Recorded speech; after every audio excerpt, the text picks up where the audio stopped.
Hey, Michael here. Welcome to another Acquisitions Anonymous banger episode today. This is episode like 4,500 or so. Actually, I think it's like 117, but we had a great time doing it. Today's deal is one we had a ton of fun with. It is a small neighborhood coffee shop in British Columbia, Canada, and I think you'll be surprised who we think should actually buy it. So definitely stick around, listen to this. Me and Bill had a ton of fun, but first, a quick word from our sponsor. Hey, Michael here. Want to talk to you about today's sponsor for the episode, which is cloudbookkeeping.com. So Cloud Bookkeeping is actually run by my neighbor, Charlie. So I've met him in person and can attest that he's a real human being and a good person. And what Cloud Bookkeeping does is offer a full suite of bookkeeping services, all in the cloud, for you around QuickBooks and other technologies that you're using as a small business owner. So if you're interested in getting the bookkeeping part of running a business off of your plate and focusing on running your business, Charlie and his team are one to call. They can put together a bunch of other stuff in terms of helping you manage and grow your business besides just bookkeeping, sophisticated reporting, definitely helping you get your QuickBooks online set up in the right way, and a number of things around payroll as well. So definitely know them and recommend them. If you want to find out more about Cloud Bookkeeping, you can go to their website at cloudbookkeeping.com, reach out to Charlie. I know many of you have, and see if he can help you make your running your business easier and more fun by letting them help with a lot of the bookkeeping solutions. So, and when you call, mention this podcast. It would help us and help Charlie know that we're supporting him as well. So thanks a bunch, and cloudbookkeeping.com as the sponsor for today's episode. Okay, good morning, everybody. Evidently, we need exactly what our first deal is going to be giving us because we just weren't sure who was hosting. So I'm hosting. So good morning, Bill. Evidently, Mills is still sick, so I hope he gets better. Yep, hope Mills survives. Mills does not have COVID. He's got something else right after having COVID, so he's due to win the lottery or something. The things that I'm hearing of people getting is like random, like bounce back. Like my mom just had bounce back COVID, and then there's all these like weird post diseases people get. It's a bizarre time. There's a lot of diseases out there. Don't catch one. That's my recommendation number one from the show. Cool. All right.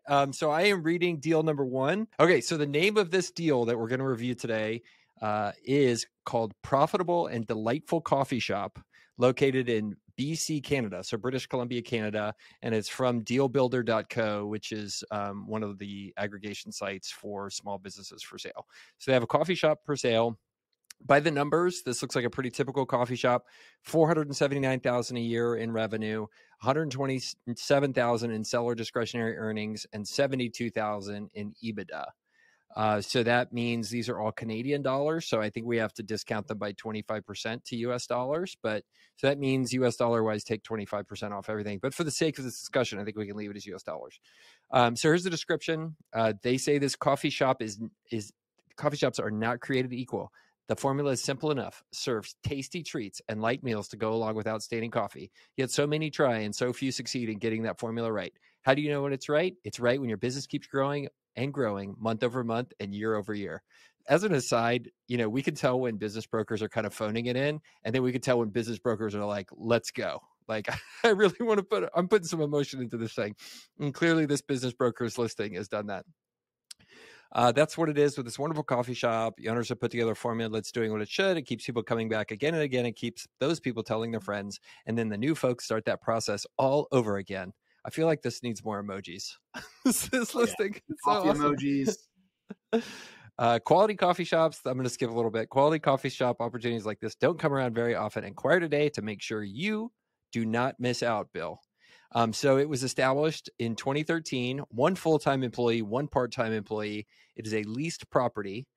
They have an overview of the industry that talked about how coffee was a typical thing of everybody's daily routine. Then COVID came along and it was kind of a mess.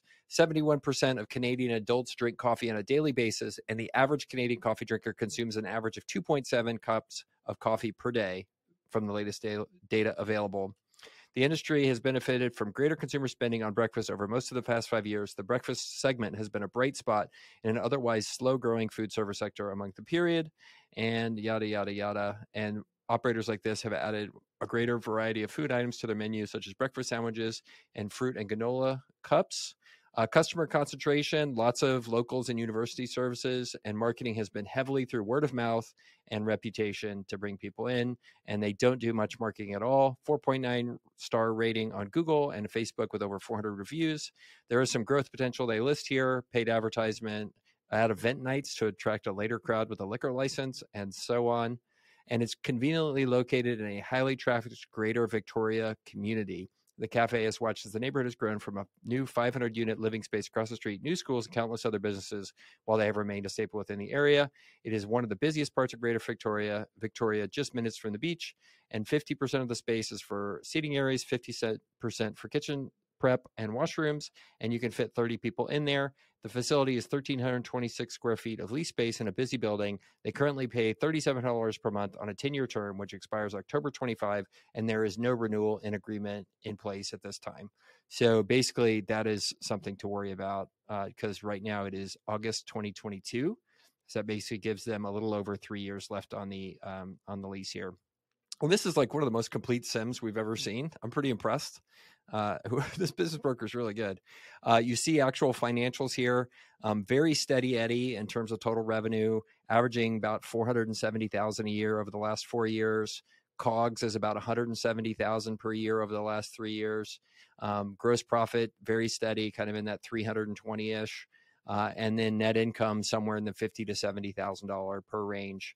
And then apparently with this level of STE, the seller is working in the business. Is that the way you read this, Bill? Yeah, I read it as the seller's working in the business and says that he can be replaced by a $50,000 to $60,000 a year employee based on the spread between STE and EBITDA. That sounds right. That sounds right.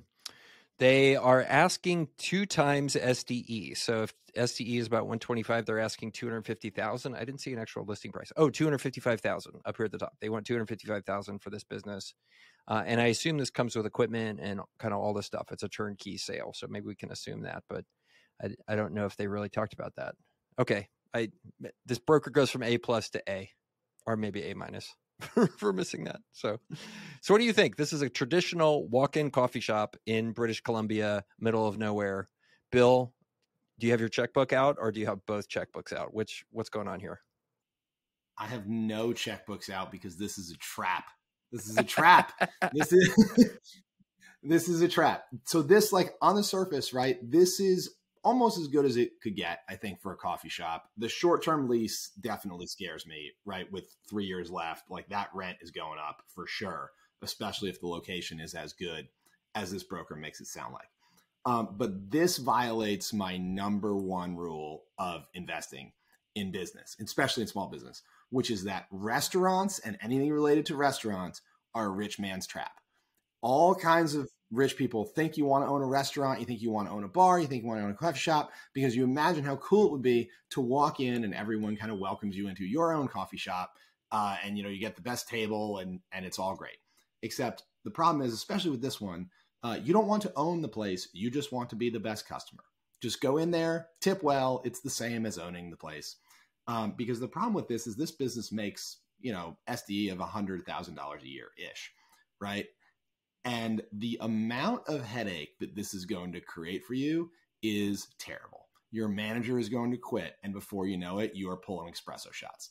I mean, all kinds of stuff goes on. Like this business is not even close to big enough and has so many moving parts. There is just this ruins your life in a million different ways you don't even see coming. It's fine on any individual day, but on the average day, it's fine, but there are 5 to 8 times a year where it's a complete disaster. Yeah. And those days always happen like at the worst moment. Like you're on your way to your kid's soccer game, and over the weekend you promised your son you were going to be there and nothing would stop you, and you're definitely coming. And invariably, your lead barista gets COVID / doesn't feel like coming in that day / forgot to tell you they're going on vacation. There's a fire in the kitchen or a fire in the bathroom, or somebody's doing drugs in your bathroom. Invariably, that always happens precisely at the wrong moment. It doesn't happen on Tuesday afternoon when you're just kind of like, well, nice day, just making it happen. That's that's when those nightmares always happen. And to some extent, that's why, like, I'm in the coffee business too. To some extent, why there's like a lot of really bad things have to happen before like I'm pouring coffees. Like, so there's like 4 people have to get hit by a bus before I'm in there pouring a coffee, and we're moving to almost 5 soon, which I think is really good. That's good. You want as many people between you and delivering the service as possible. Yeah. And it's just not big enough, right? Like if this thing were making $1 million a year, I would let it interrupt me, sometimes, right? But it's just not big enough to be worth the potential explosion, right? Because business makes $1 million a year or $100,000 a year, your lead barista quits, you're still pouring shots. Like either way, it really ruins your day. So it's just not big enough. But Bill, it's so cheap. It's 2 times seller earning. I will earn all my money back in 2 years. How can that go wrong? How many things will happen over those 2 years? How many heart attacks will you have? No way, man. Not worth it. One concept I've started to work in with a lot of people I work with now is the concept of the value trap, which is something I think I always understood, but is something that I've heard kind of talked about really well by the stock guys. I'm sure you know this term, Bill, but for the people that in the audience that maybe aren't familiar with it, it's the idea that a lot of times the trap is just because something cheap doesn't make it good. Oftentimes it's a sign that it's potentially bad.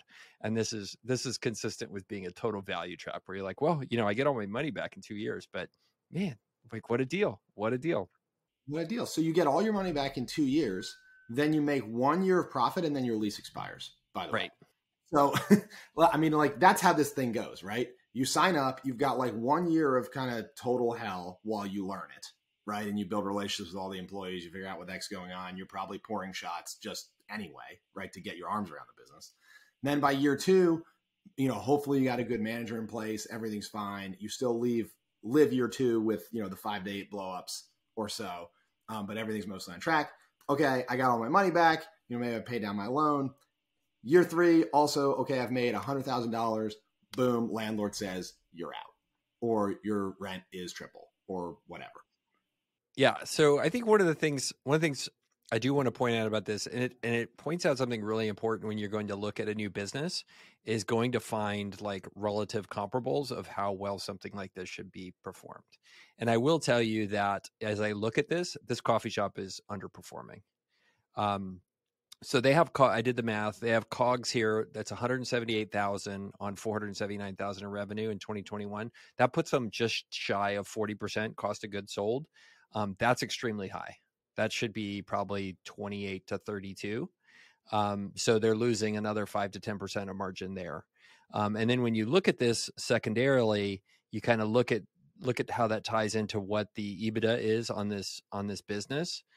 73,000 on 480. Like for a typical coffee shop, they should be outperforming that number. So this is an underperforming coffee shop, which leads me to believe that some of that word of mouth stuff that they talked about is because they're not pricing their stuff appropriately.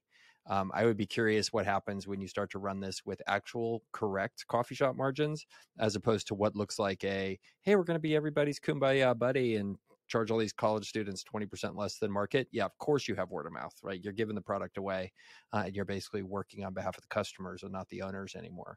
So anyway, that's one of the things where it's like, okay, it's so important when you're going to look at a new industry like this, go do some expert calls, go look if it's something more common like this, go look at some of the example P&Ls from well-run versions of what you're doing, whether it's a property management shop or a coffee shop.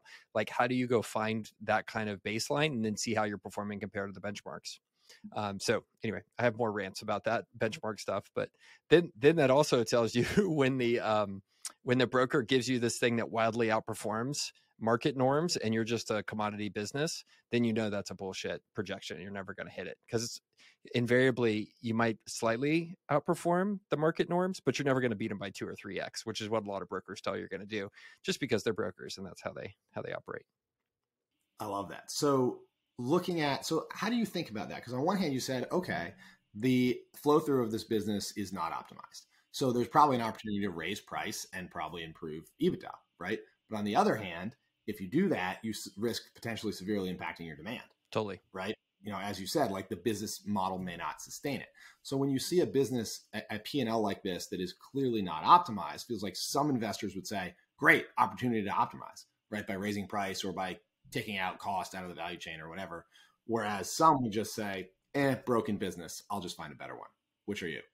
Something here. Well, I think to understand that, you really have to double click to understand the fundamentals of business, right? And a particular business. So like in your business, for example, like D2C stuff around pets or, lotions and potions and stuff, there are value drivers in that business, right? And you have to understand in a situation like this, what is the number 1, 2, and 3 kind of value driver of how you're able to kind of create value in the business. And actually it turns out the number 1 value driver in retail is where you're located. That's what matters. Like, go figure. Yeah, it's like location and then still location and then the stuff after that, right? And that's why you see like here in San Antonio, Whataburger or Starbucks, right? Like if they'll pay up for a better location because they realize, even though it might cost them 50% more to have a better location, they'll double their revenue or double their profits by being there because their costs stay fixed, right? So my suspicion is with this one is based on who your customer is. That's who's around your location, right? And who's convenient to you. They say they have a bunch of college students and they're in rural BC. My suspicion is there is no real ability here to raise prices. I think the business starts to crater because they seem to target the people who don't want to pay up for Tim Hortons or a fancy coffee shop out in the suburbs, and they get these people who are willing to pay up only if they get a discount. So, I think you're stuck here with this business because you double click on the location, and this is clearly a location that only supports kind of this price level. Now, could you double click on it and understand that maybe this owner is just somebody that is just being really nice and they're in there talking to customers all the time and they want to give them a good deal and they're doing this because they're buddies? Yeah, but like that's something. Is it worth it to you to go really figure out if that's what's going on here? I don't know. If this was 12 of these or 15 of these in a chain, and I thought maybe the owner was just being a good guy for everybody, there could be a real opportunity there. But one of them, it's tough. Makes me think it's more about the location. So on that point of location is kind of interesting. So, just imagine it's on a corner down by the beach or something, right? It sort of implies that, there's a given piece of real estate, like you put a coffee shop in it, assuming the owner is not completely incompetent. There's kind of like a given yield on that location if location is a coffee shop, right? Which means that you as an owner, assuming that the previous owner wasn't totally bungling it and you don't totally bungle it, you're probably going to earn returns that are roughly in line with the yield of coffee shop in this spot, right? So and you can't really grow it beyond that because, more people aren't going to come, assuming you don't like achieve cult status and people come from far and wide for your coffee, right? Which doesn't usually happen. You're only going to grow this business so big. There's a cap on it based on the location. Maybe there's a floor on it and a ceiling on it. Like it just performs in band is what I'm getting at. So for this business, that's what bums me out about it, right? It's 100K in SD right now. Maybe you can optimize it to 120, but it's never going to be bigger than that unless you're opening new locations. And if you're opening new locations, why do I really need this one? Yeah. Well, that's the unfortunate kind of tragedy of retail, right? As your CapEx, you require massive CapEx to grow always, right? And I think that's why you look at a great example is go look at how much like the Salesforce founders like Mark Benioff own of Salesforce still, and then go look at how much Howard Schultz, who inarguably is the greatest, most successful coffee entrepreneur in history, in modern history at least, like, and he owns like several single digits of Starbucks. Like it's just a radical difference in terms of how much CapEx is required to grow these businesses. And, it's also why people get into franchising because then you offload the CapEx onto people getting SBA loans. But, this is one where it's like, yeah, exactly right. Are you ever going to turn this in? You have no optionality. We're going to turn this into a $900,000 a year coffee machine, unless you decide to start selling drugs behind the counter, which is totally you do you. But why do you need a coffee shop to do that? You can do it on the street corner. Unless maybe it's a coffee shop in big air quotes in the Amsterdam style. A funny joke that I usually do about the third board meeting of any company, especially when it's new people, is like the CFO will show up with like the finances and then like start bringing out the bank accounts and the audits and all this stuff. And I'll be like, oh, point of order. I thought we were a drug front. Is this what's going on here? I thought this was just a heroin operation. Anyway, some board members Where's find all the that fun. heroin profits? I'm confused. I thought there would be more cocaine involved here. What's going on? This is a software company. Anyway, some board members find that funny. A few are a little confused, but it's usually a good joke I pull out of the old Girdley repertoire about the third board meeting. So now you know what to expect when you invite Girdley to your board. Yeah, I mean, have a good time. It's all business. But yeah. So I think the other thing to think about here is who could potentially be a buyer for this. Clearly, Mike Girdley, Bill D, who are trying to maximize, return on time and return on hassle. This is the wrong business for us. But I would like to pitch for you a scenario in which there's somebody for whom this is the right thing. And I think this is a perfect retiree looking for something to do and wants to get integrated and be a part of the community type business. Like, you're going to get your money back. You don't need to get 40% IRR. You're excited to get up at 4 a.m. every day because it gives you something to do. You get to talk to everybody in your community. You get to be a hub. You get to be around all these young people. You're slinging coffee and making people happy, brightening their day. Like, I think this is an opportunity for something like that for somebody who isn't necessarily motivated by return and has a lot of extra time. So anyway, I think it's out there. If they did do that, I would highly recommend, as a contingent upon the sale, there needs to be a renewal negotiated on this lease, because the worst thing that's going to happen, and I guarantee it'll happen, is the landlord is renting to you at $3,700 a month right now, and they'll say, oh, you know what? Cost went up $5,000 a month, and suddenly your business just lost most of its monthly profit, and it is captured by the landlord in that situation. So that's the caveat I would put on that pitch, that this is a good retiree thing. Bill, tell me I'm wrong. Yep. No, you're not wrong. I like that a lot. I mean, this is the type of thing where the returns to this one are not entirely economic, right? I mean, but the non-economic returns as a remote operator, I cannot reap, right? Neither can you. But if you're willing to live in the town and it's a nice town where you want to live and that's where you're retired anyway, you can reap substantial non-economic profit from this thing. And I would agree with you that rent's going up. And the way you know that rent's going up is that they tell you in the listing, it's a 10-year lease. So it is way below market. Definitely right? going up. It is at 10 years ago market. So it's definitely going up for sure. Yeah. The other ideal buyer, I would say, for this is the guy that owns the surf shop next door. Mm-hmm. Right? If you're already there every day and you can share employees, you just kind of bolted onto your operation, you can negotiate a renewal of both leases at the same time, and you just kind of expand your local business that's on the same block, add a turnkey coffee shop.